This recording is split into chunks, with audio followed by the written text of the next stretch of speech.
Share చేయండి. కార్తీక పురాణంలో 29వ అధ్యాయంలో ద్వాదశ పారణ మహత్యంను మీకు వివరిస్తున్నాను.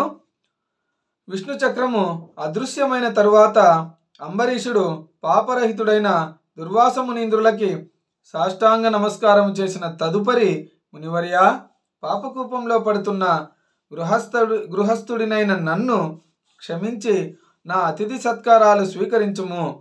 మీరు తిరిగి నా గృహానికి రావటం వలన నేను రక్షింపబడ్డాను. నన్ను మీరు రక్షించటానికే వచ్చారు. లోకాన్నంతటినీ భయపెట్టే మీకు భయం ఎక్కడిది? భయం అనే వంకతో నన్ను రక్షించటానికే మళ్ళీ మా గృహానికి వేంచేసి తిరిగి మరలా దర్శనమిచ్చి ప్రాణదానం చేశారు అంటున్న అంబరీషుణ్ణి దుర్వాస మునీంద్రుడు ఆలింగనం చేసుకుని ఆనందంతో, ఓ రాజా, ప్రాణదాత తండ్రి అనబడతాడు. నీవు నా ప్రాణాలు రక్షించావు కనుక నీవు నాకు తండ్రివి.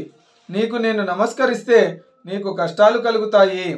కాబట్టి నీకు నమస్కరించకూడదు. నీకు శ్రమ పెట్టినందుకు తగిన ఫలితం అనుభవించాను.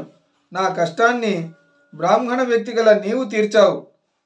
నీతో నిస్సంశయంగా భోజనం చేస్తానని అతనితో కలిసి భోజనం చేశాడు. ధర్మజ్ఞుడైన దుర్వాసుడు, దయాళుడు, ధర్మములు తెలిసినవాడు విష్ణు భక్తుడైన అంబరీషుణ్ణి పరీక్షించాలనే ఈ ప్రయత్నం చేసి అతని భక్తిని నిరూపించి అతనిని పొగిడి దుర్వాస మునీంద్రుడు వెళ్ళిపోయెను. కార్తీక హరిబోధిని అగు ద్వాదశి సకల యజ్ఞాల ఫలితం ఇస్తుంది, సకల దానాల ఫలితం ఇస్తుంది, పుణ్యతీర్థాలన్నింటా స్నానం చేసిన ఫలితాన్ని ప్రసాదిస్తుంది. కార్తీక శుద్ధ ఏకాదశి నాడు ఉపవాసం ఉండి రాత్రి జాగారం చేసి ద్వాదశి నాడు బ్రాహ్మణులకు దానాలు చేసి భక్తితో పాలన చేసినట్లయితే అతని సకల పాపాలు హరిస్తాయి. కార్తీకంలో శుక్లపక్షంలో విష్ణువల్లభ అయిన ద్వాదశి కొంచెము ఉన్న ఉత్తమ లోకాలు పొందగోరే విష్ణు భక్తుల ద్వాదశిని విడవకుండా పారణ చేయాలి. కార్తీక శుద్ధ ద్వాదశి నాడు చేసిన దానం పారణ మహాఫలమిస్తుంది.